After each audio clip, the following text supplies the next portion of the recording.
The Atlantic in 1941 was not a maritime highway.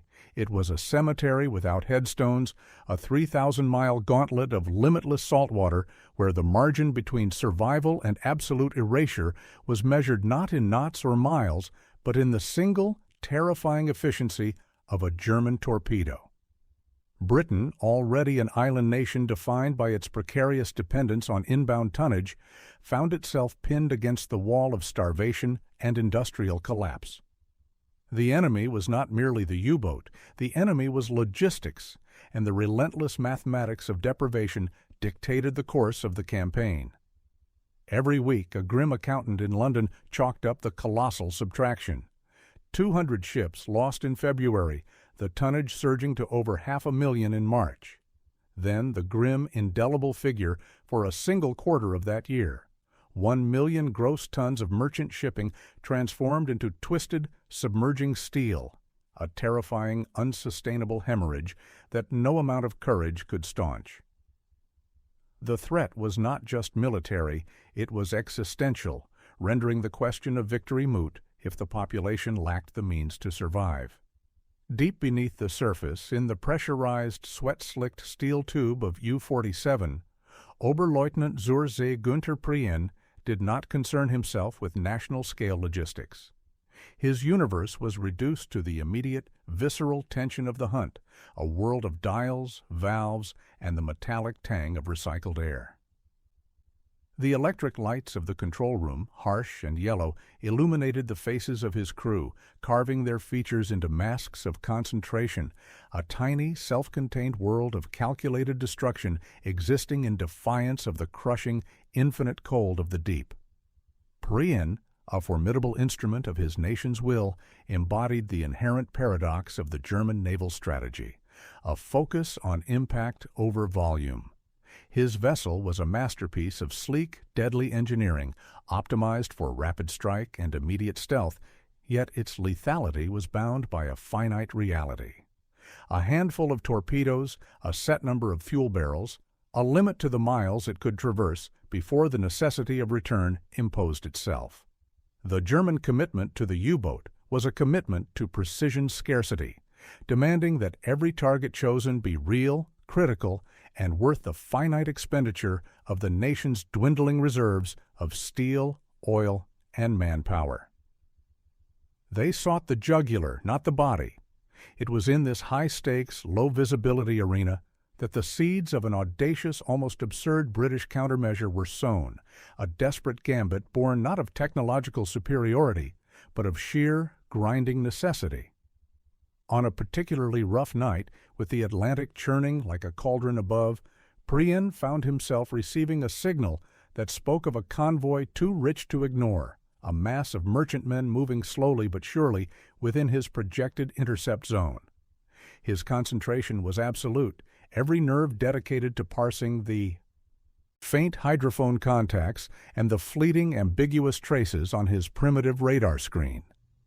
The visual, when he risked a quick, daring periscope sweep between the mountainous waves, was hazy, poor, and utterly suggestive. A looming shape, larger than a standard freighter, surrounded by what appeared to be the indistinct forms of escorting destroyers.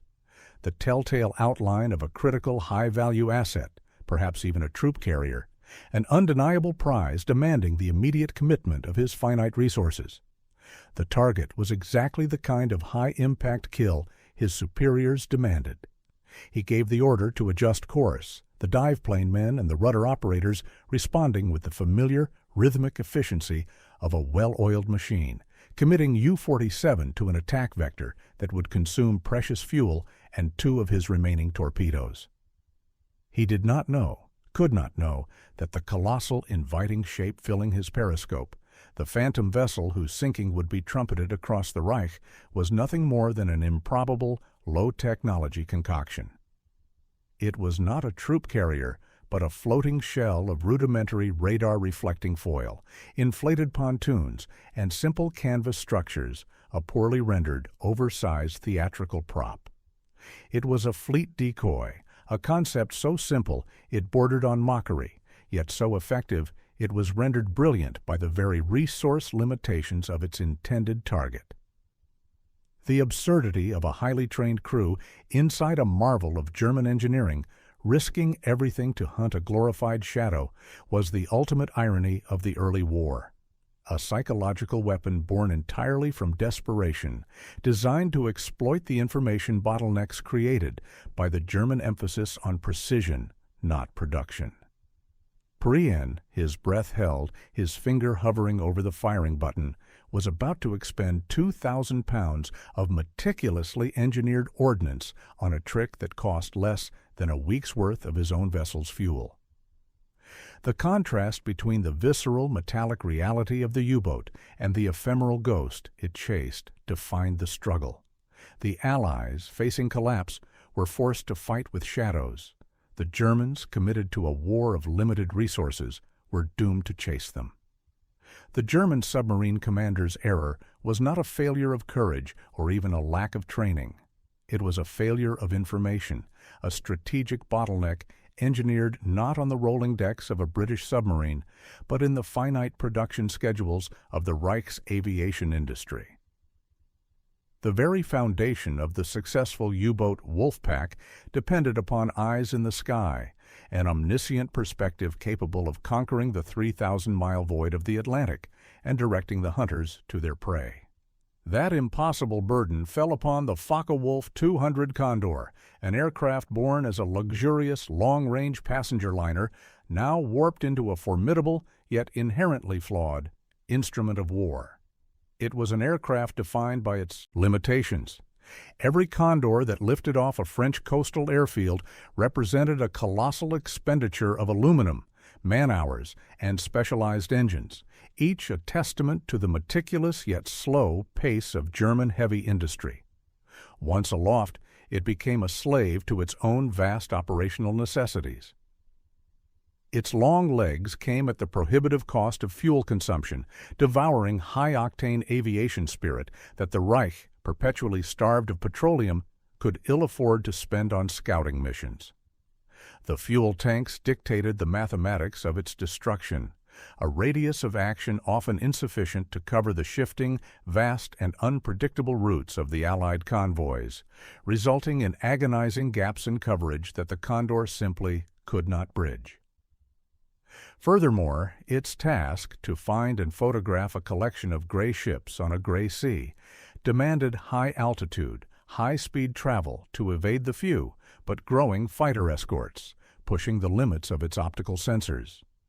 High altitude guaranteed safety, but diminished the resolution. Low altitude granted precision, but courted swift, violent destruction. The Condor was constantly forced to compromise, trading photographic accuracy for survival. This German obsession with building one exquisite, multi-role platform stood in stark, almost absurd contrast to the British countermeasures. While German factories labored for months to produce a single, precision-built Condor, consuming untold quantities of specialized alloys, the Allies produced the materials for their decoy fields, simple radar-reflecting strips, mundane paint, and buoyant, cheap canvas, by the ton.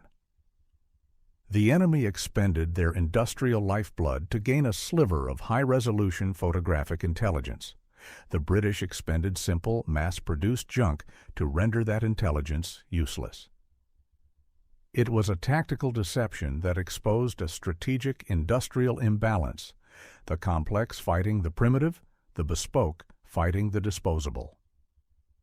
The sheer scale of the battlefield solidified this weakness into a fundamental flaw. The critical convoy lanes of the North Atlantic alone covered an astronomical distance, extending thousands upon thousands of nautical miles, an area of ocean coverage so vast it dwarfs the entirety of the German landmass. To maintain continuous, effective aerial surveillance over even a quarter of this theater required a fleet of hundreds of long-range aircraft. The stark statistical reveal hammered home the unbridgeable gulf. At no point during the critical 1941 campaign did the Luftwaffe maintain more than 20 to 30 Condors operationally ready for the Atlantic anti-shipping role. 25 sophisticated fuel-guzzling aircraft were tasked with monitoring an ocean that required 300.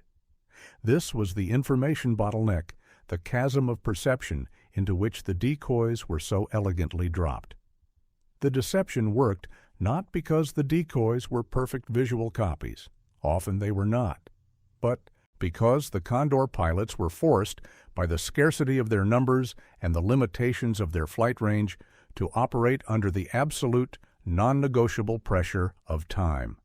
They had to assume the reality of what they saw and commit their U-boat contacts based on incomplete data, hazy photographs, and the agonizing knowledge that if they hesitated, the convoy might slip beyond their limited sphere of influence. The German strategy was predicated on precision over presence. The simple trick of the British decoy proved that against an adversary capable of overwhelming industrial volume, precision alone was nothing more than an educated guess that could be led to waste its precious, finite resources on a ghost fleet. The problem facing the Admiralty was not one of invention, but of industrial subterfuge, a challenge that required not a breakthrough in physics, but a mastery of cheap, readily available materials. Confronted by the statistical inevitability of annihilation laid bare by the U-boat's relentless harvest, the British response was to shift the conflict from a fight over tonnage to a fight over perception. If they could not outbuild the sinkings, they would simply outdeceive the enemy's meager reconnaissance assets. This necessity birthed the concept of the Phantom Fleet, a weapon whose sophistication lay entirely in its fundamental simplicity, a masterful exercise in reverse engineering the enemy's desperate need for accurate data. The decoy was a deliberate affront to the German doctrine of precision engineering. It was a collection of basic naval stores and industrial cast-offs, organized into geometries specifically designed to mimic the blunt, substantial signature of a large freighter or even a battleship on a German Würzburg or Freya radar screen. The central trick was the manipulation of radar cross-section, a principle that proved the enemy's advanced detection systems were utterly vulnerable to base-level physics. They discovered that large, smooth, flat metal plates, when hung at the precise angles dictated by trigonometric calculation, could reflect a disproportionate amount of the incoming microwave energy. The real volume of the decoy might be a few cubic meters of air and canvas, but its perceived volume on the U-boat's primitive display would be that of a 10,000-ton merchant hull. This technical deep dive into material science rapidly produced a taxonomy of deception. The simplest form was the notorious window, or later chaff, strips of aluminum foil cut to half the wavelength of specific German radar sets. But for the purposes of submarine deception, a more robust, longer-lasting phantom was needed. This led to the development of the reflector arrays, crude, angular assemblies of steel sheeting and wire mesh that could be deployed by a single submarine and left to drift. The materials, often salvaged from non-critical stores, stood in absurd juxtaposition to the high-stakes outcome they were designed to achieve. One technique involved creating immense inflatable canvas shapes painted with specific formulations of lead-based paint to provide a natural, diffuse reflection while the interior housed the simple, rigid reflectors. This system achieved an output that was orders of magnitude greater than its input cost. It was not glamorous work. It was the meticulous, unromantic labor of naval engineers and dockyard hands, forced to invent not with cutting-edge alloys, but with canvas, wire, and sheer geometric cunning. A quote, perhaps apocryphal, yet powerfully true, summarizes the industrial reality driving the entire endeavor. "We couldn't build more ships, so we had to build better shadows. The only thing we had in abundance was time and cheap paint." This was the stark economic truth. Britain could not match the German expenditure on U-boat production, but it could outproduce them in the materials required for deception by a factor of 10,000 to 1. The deployment itself was a logistical triumph of the mundane. The reflectors, often affectionately or derisively termed flying milk bottles for the way some early canister-deployed versions looked in the air, were cheap, disposable, and could be carried in the cramped torpedo tubes or external stowage bins of attack submarines, which for a brief period were transformed from instruments of sinking into vectors of confusion. The mathematics of destruction demanded that the enemy spend a month's worth of engineering and 1,000 gallons of irreplaceable fuel to build and deploy one U-boat, and that U-boat's ultimate purpose was to expend a torpedo, an object costing 3 months of specialized factory work on a specific high-value target. The British, however, could create the illusion of that high-value target, requiring only a few shillings worth of materials, deploy it in minutes, and guarantee the German asset was wasted. This juxtaposition of scales, the highly sophisticated U-boat hunting the utterly rudimentary shadow, was the engine of the deception, proving that against a strategically constrained foe, the simplest trick can become the most devastating weapon. The North Atlantic, October of 1940, witnessed a violence so profound that the sea itself seemed to reject the very idea of human passage. Into this churning chaos steamed Convoy SC-7, a desperate collection of 35 slow-moving freighters laden with the sustenance of an island nation, iron ore, grain, timber, crawling along at a geriatric 7 knots. Its fate was already sealed by the mathematics of a successful German intelligence estimate. A wolf pack of U-boats, led by the experienced Kapitänleutnant Heinrich Bleichrodt in U-48, was maneuvering for the kill. This was the moment of ultimate exposure, where the British had to trade their industrial deficit for a tactical illusion. The responsibility for this high-stakes conjuring trick fell to a single vessel, the cramped, cold, and utterly utilitarian HMS Celian. Far ahead of the lumbering convoy, Celian was not hunting U-boats, but seeding the ocean with spectral commerce.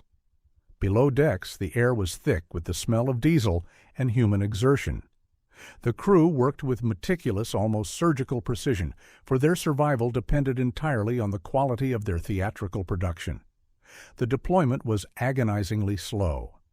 From the external storage compartments, men wrestled with the bulky, folded canvas structures and the simple, angular radar reflector arrays, crude geometries of steel mesh designed to capture and amplify the weak German radar pulses.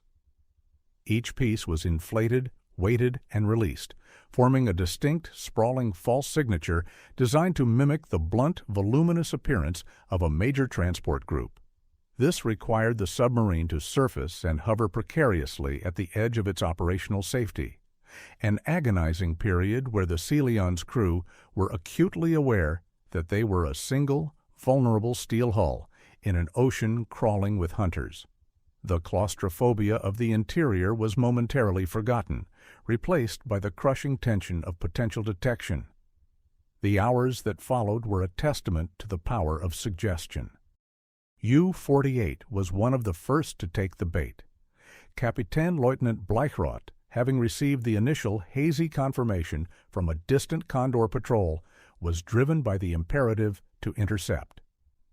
His hydrophones found the telltale low-frequency thrum of numerous large propellers, a sound that perfectly complemented the diffuse, substantial echo blooming on his limited radar screen.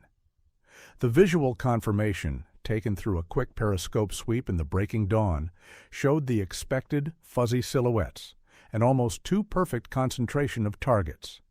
Laughter, cold and confident, rippled through the control room. It was a prize of overwhelming richness, a clear victory delivered directly into their sights, a perfect return on the massive, finite industrial investment of their nation. Bleichrodt gave the order for the attack run. He committed valuable time, priceless fuel, and the absolute focus of his crew to this intercept, driving the U-boat deeper and closer, preparing to unleash the 6-torpedo salvo that would shatter the convoy. The pacing accelerated dramatically. The U-boat, now a pure weapon of war, rushed towards the contact point. But as U-48 reached the expected range for the tactical strike, the signatures did not coalesce. They began to dissipate, blurring and weakening on the screen. The initial laughter turned to confusion, then to a cold, sinking realization that stole the breath from the commander's lungs. The immense volume on the radar was merely reflection, a phantom created by cheap canvas and metal foil. He had been tricked, his limited ordnance still sealed in the tubes, but his irreplaceable time and fuel, the true currency of the German war effort, were utterly spent. In the moment of Bleichroth's dawning terror, the real convoy SC-7, its meager escort using their sophisticated, high-resolution Type 271 radar to track the U-boat's frustrated maneuvering, was slipping southward. On the escort's green displays, the U-boat was a clear, sharp, unmistakable blip of reality, while the false convoy the German chased had the indistinct, ghostly quality of digital debris. The trick was not just the illusion, but the successful diversion of finite German resources away from the actual critical target. Bleichroth had wasted his window, his position, and his precious operational capacity on a shadow.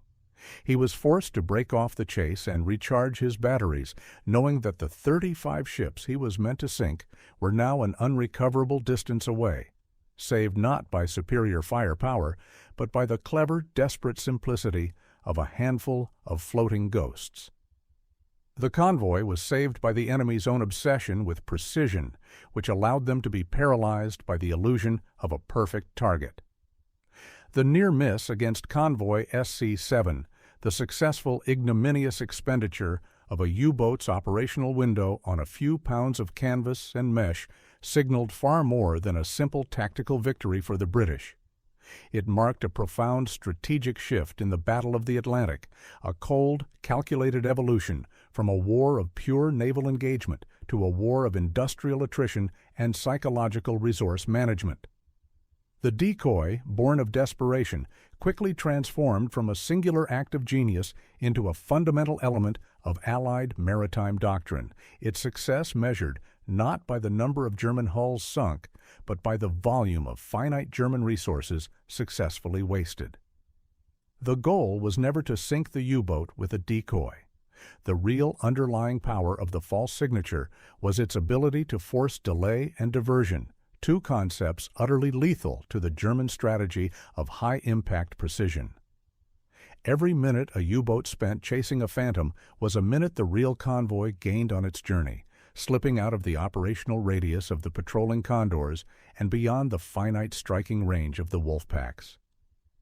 Every nautical mile covered in the pursuit of a ghost consumed irreplaceable fuel, the lifeblood of the German war machine, oil that the refineries of the Reich could not afford to pump into the vast indifferent ocean. The intelligence apparatus, already struggling with the sheer scale of the battlefield, was rendered unreliable, forced to second-guess every sighting, every hydrophone contact, every signal they received. The British had discovered the simple, brutal truth. If you cannot match your enemy's output, you must cripple his ability to use what he has. This strategic brilliance hinged on the juxtaposition of scales, the near-infinite abstract cost of a simple deception against the precise, overwhelming, and finite expenditure of the German counter-effort. Every German U-boat, crew following their training, was driven by the imperative to fire, and every fired torpedo, whether it detonated against a real hull or simply passed through a canvas shadow, represented a colossal, irreversible drain on the Reich's industrial capacity. A single German G-70 electric torpedo, the U-boat's primary weapon, was not a trivial object. It was a masterpiece of specialized engineering, requiring significant volumes of highly strategic raw materials. Consider the internal mechanics. The propulsion demanded large quantities of copper for the electric motor and wiring. The complex battery system, the source of its power and range, required specialized nickel and cadmium that Germany was perpetually struggling to import or synthesize, and the firing mechanism often required small, critical amounts of tungsten for high-stress parts.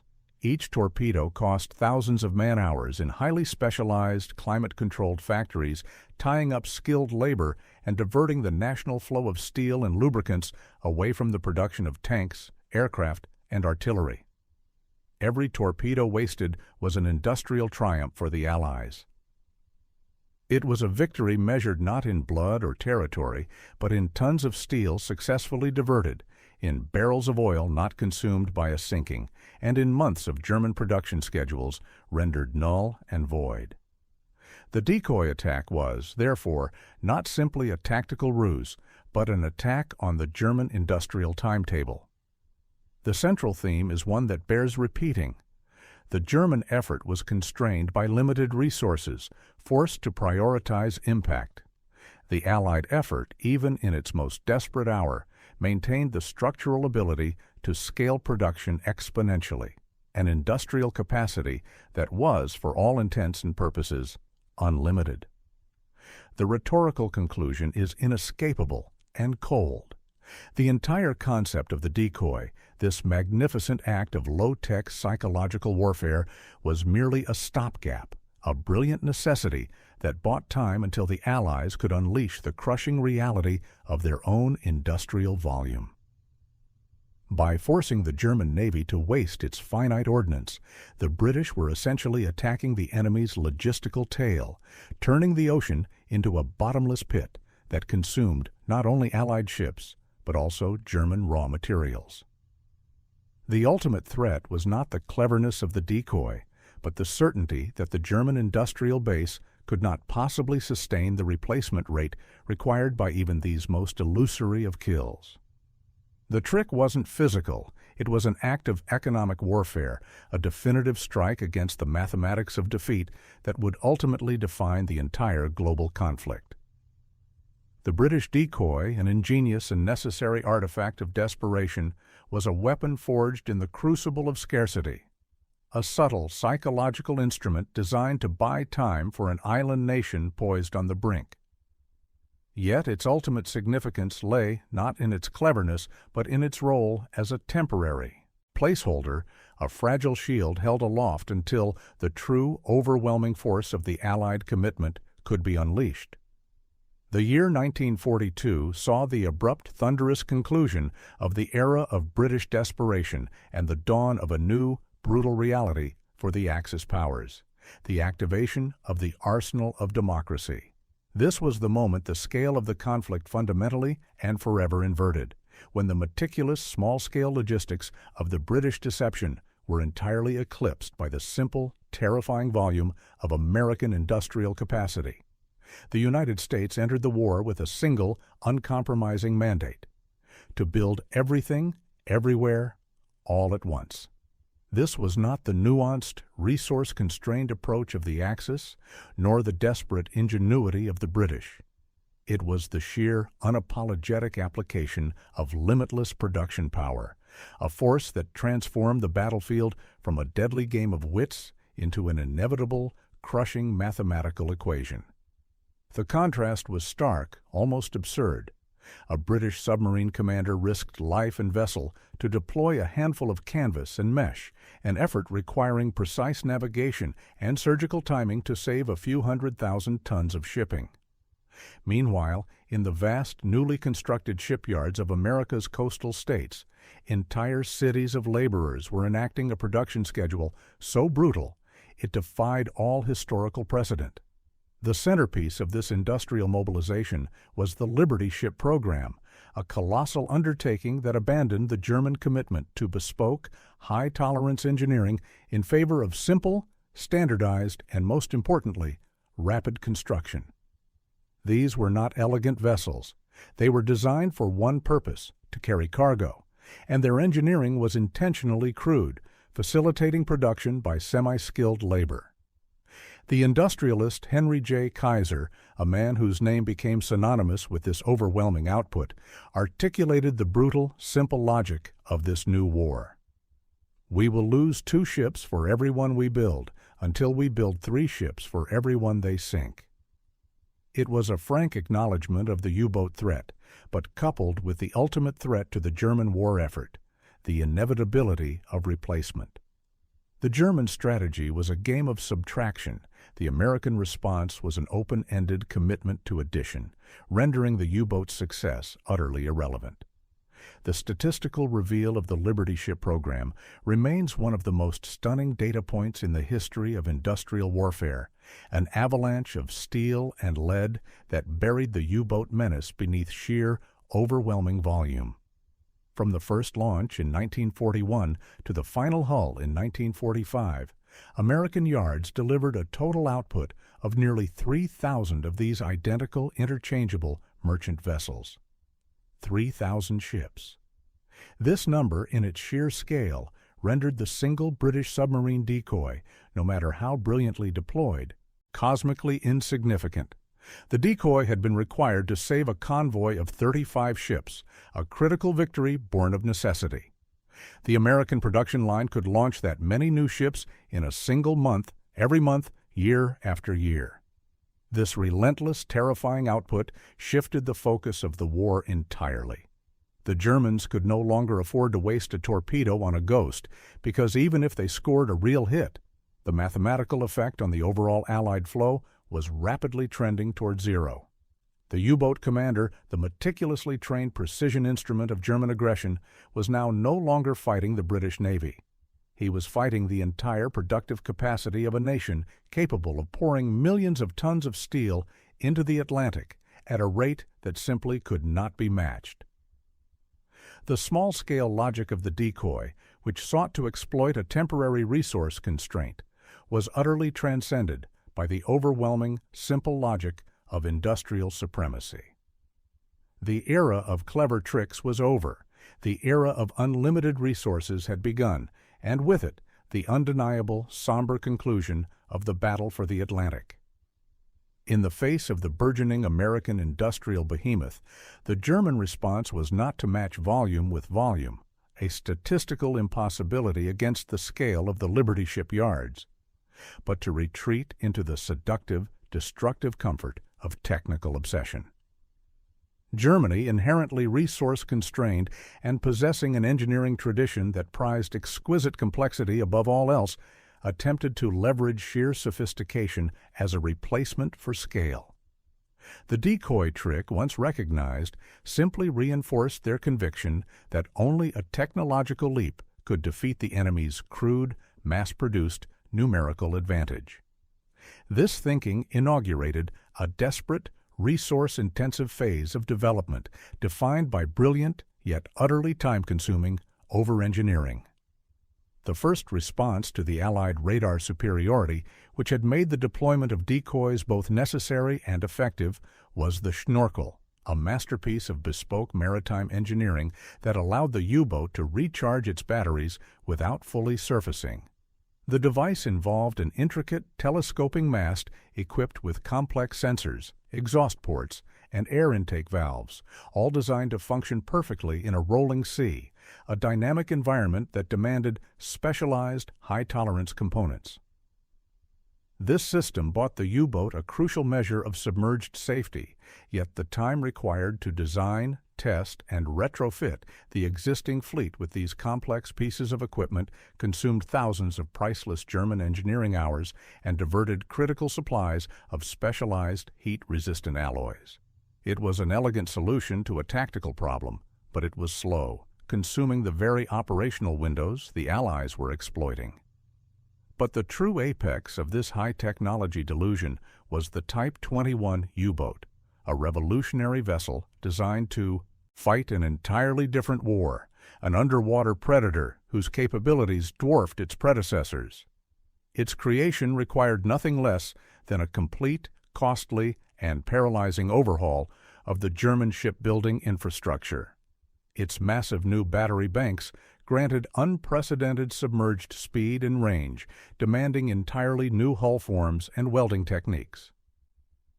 Its torpedo loading systems were automated and hydrodynamically complex, designed for rapid internal rearmament.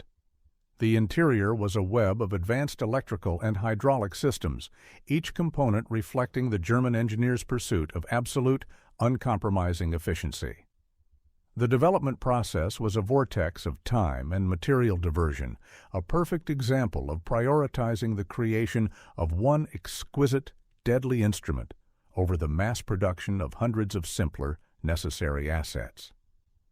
This period of German technical brilliance was riddled with an overwhelming irony.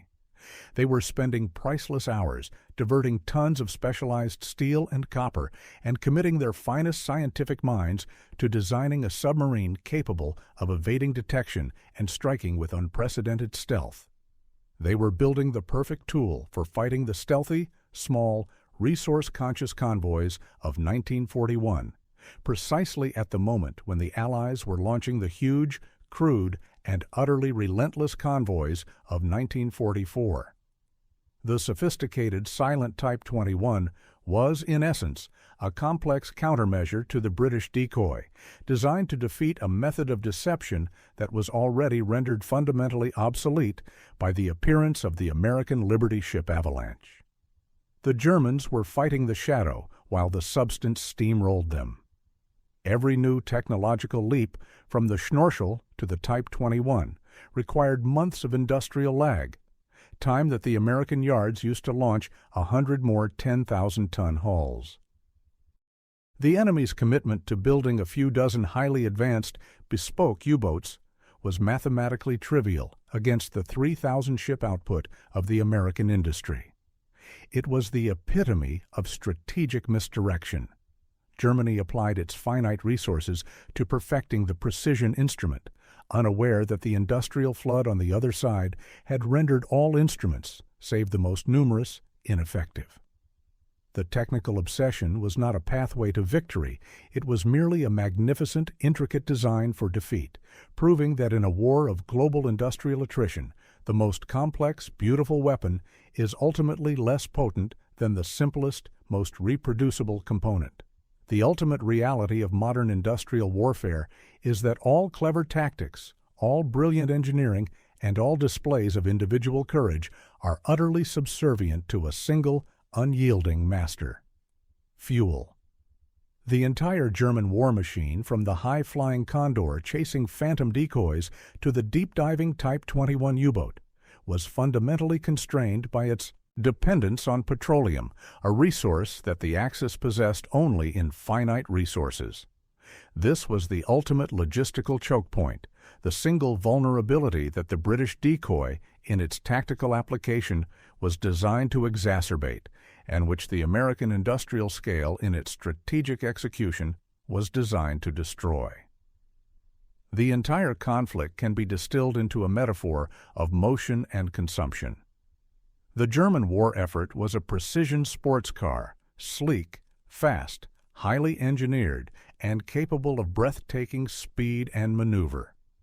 But it was running on a tiny, finite supply of specialized fuel, forcing its driver to meticulously calculate every mile, every burst of speed, every expenditure of energy. The Allied effort, activated by the United States, was an unstoppable locomotive, crude, corpulent, designed for brute force and overwhelming scale, yet fueled by what amounted to unlimited resources. The difference was not merely in the amount of fuel available, but in the sheer industrial capacity to find, pump, refine, and deliver it. This reliance on finite resources was why the tactical decoy was so potent. When Kapitän-Leutnant Bleichrodt spent 4 hours hunting a ghost fleet, he was not just wasting time, he was burning precious, irreplaceable barrels of diesel fuel, consuming the operational life of his patrol. That diversion, that forced expenditure of fuel, was a direct attack on German logistics, tying up the very oil that the Reich needed for its panzer divisions on the Eastern Front, for its diminishing fleet of reconnaissance aircraft, and for the very factories building the next generation of U-boats. The strategic dimensions of this deficit were horrifying for Berlin. German production had, through years of meticulous and often aggressive resource management, accumulated significant reserves, but these were always dwarfed by the scale of the war they chose to fight. The statistical reveal surrounding oil is the most devastating indictment of the Axis long-term strategy. If we consider the total amount of oil available to the entire German war machine at the start of the conflict, encompassing both synthetic fuel production and strategic reserves, and compare it to the single-month consumption of the American Pacific Fleet during the height of its operations, the disparity is astronomical. The American fleet alone, a single theater of operation, was capable of consuming millions of barrels in 30 days, burning through what represented a significant fraction of Germany's entire strategic reserves for an entire year of warfare. The relentless repetition of the truth is necessary. The Allies operated on the assumption of unlimited resources, able to absorb losses and replace them instantly. The single British submarine Decoy, by saving 35 merchant ships, simultaneously saved a few thousand barrels of crude oil that would have been consumed had the ships been sunk. This was a tactical win. But the American industrial machine, the locomotive of global power, was churning out millions of gallons of fuel every day, treating oil not as a strategic asset to be conserved, but as a freely available, necessary consumable. The ultimate fate of the German U-boat service, and indeed the entire war, was decided not in the final confrontation, but in the oil fields of Texas and the vast refineries of the American coast. The engineers in Kiel could design the most sophisticated submarine ever built, the Type 21, but without the fuel to sustain its operations across the vast Atlantic. It was merely an elegant, expensive monument to an engineering tradition choked by its own finite resources. The Decoy was a clever trick to make the enemy spend their little. The American industrial war effort was the sledgehammer that demonstrated the Allies had so much that the only way to win was to simply burn more, build more, and consume more than the enemy could possibly match. This was the cold, simple, logistical truth.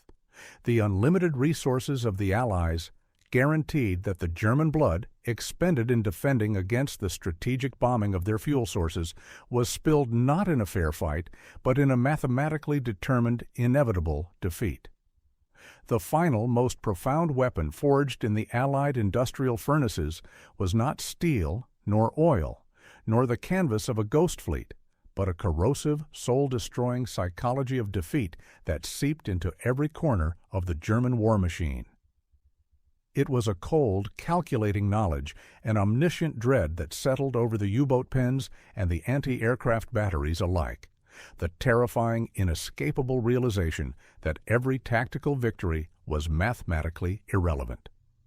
The initial laughter that rippled through the control room of U-48 upon sighting the Phantom convoy had, by 1944, curdled into a bitter existential despair. This despair was rooted in the relentless mathematics of the sky, a visual, visceral manifestation of the Allied commitment to unlimited resources. The young Luftwaffe pilot, fueled by national fervor and exceptional training, might through sheer skill shoot down an American B-17 bomber, a machine that represented a colossal American expenditure of aluminum and man-hours. It was a heroic act, a single sharp stroke against the enemy.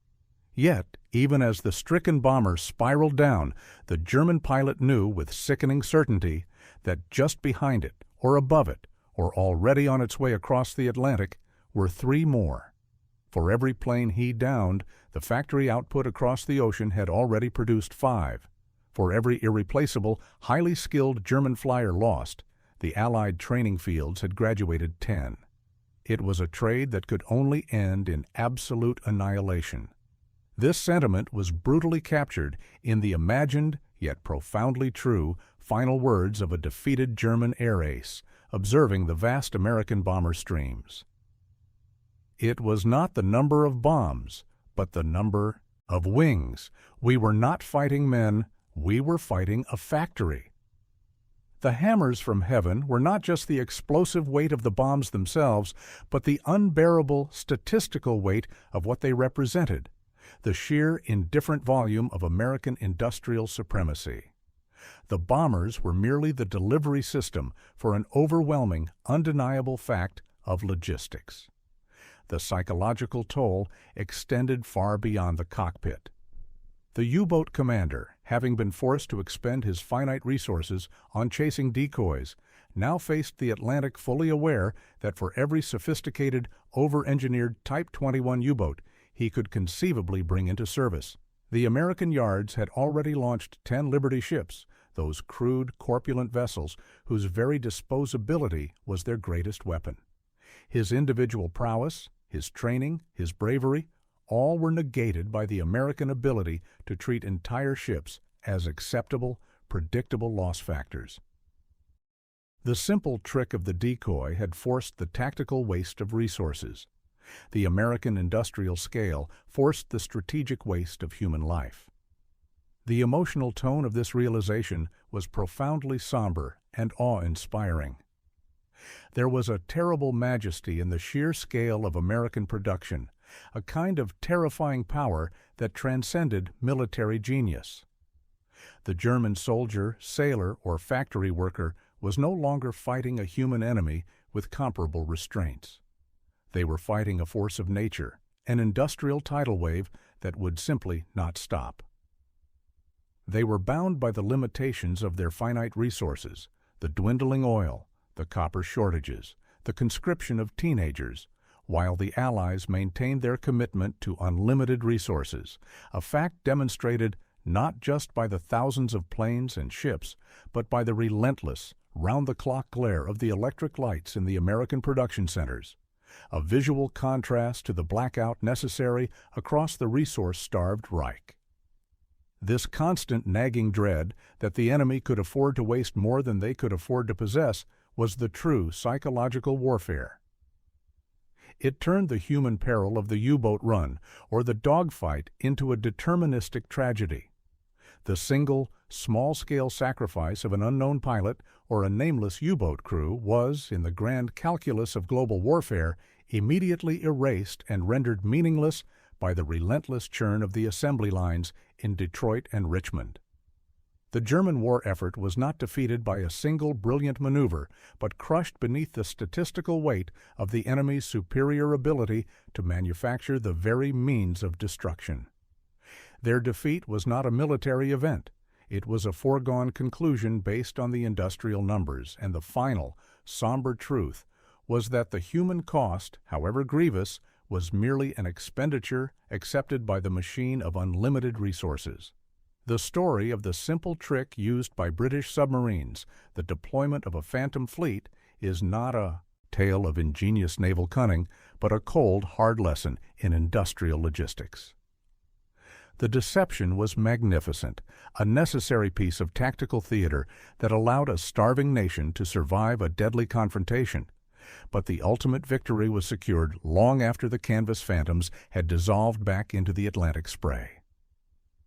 The true power of the decoy was its ability to accelerate the depletion of finite German resources, buying time until the unlimited industrial capacity of the United States rendered all forms of tactical ingenuity irrelevant. The real trick was never the illusion itself. It was the ability of the Allied infrastructure to treat the illusion's successful expenditure of German war material as a small, predictable, and repeatable logistical win. The entire thesis of the conflict, from the deployment of the first radar-reflecting mesh to the final surrender, was predicated upon a single, incontestable truth found not on the high seas, but on the factory floor. The war was not won by the brilliance of a single design, nor by the courage of a single crew, but by the overwhelming, almost tedious, and certainly relentless capacity to simply build more. This is where the narrative must conclude, stripping away the visceral drama of the battlefield to reveal the naked data that determined the outcome. The final statistical reveal is a comparison so vast it defies easy comprehension, a juxtaposition of scales that highlights the futility of the German commitment to precision scarcity. Consider the production figures from 1941 to 1945. While the Axis nations struggled to maintain output against constant shortages, the Allies produced a terrifying, crushing volume of war material. The difference in raw steel output, The fundamental measure of industrial might favored the Allied nations by a ratio of roughly 10-to-1, translating into a relentless flow of final products. In miles of railroad track laid down to support wartime transport, the Allied advantage was unassailable, ensuring the oil and material flowed from factory to port without delay, a luxury the German transport network never possessed. Most crucially, in the necessary human capital, the total number of trained pilots and engineers graduated and made available to the armed forces. The Allied pool was multiple times larger, guaranteeing that every downed plane, every lost U-boat, was replaced not just with a new machine, but with a fully trained crew, erasing the human cost as effortlessly as the industrial cost was replaced. This colossal, unwavering industrial output transformed the psychological landscape of the war. When the British Decoy forced a U-boat commander to waste 2 torpedoes, that act was significant because the Allied industrial base could absorb the cost of the decoys instantly, while the German base struggled for months to replace the complex ordnance and the fuel wasted in the chase. The genius of the simple trick was that it leveraged the enemy's own finite resources against them. But that trick became fundamentally obsolete the moment the American avalanche arrived, when the sheer, overwhelming volume of Liberty ships negated the need for deception. Why trick the enemy into missing a convoy when you could simply launch 2 more convoys the following week?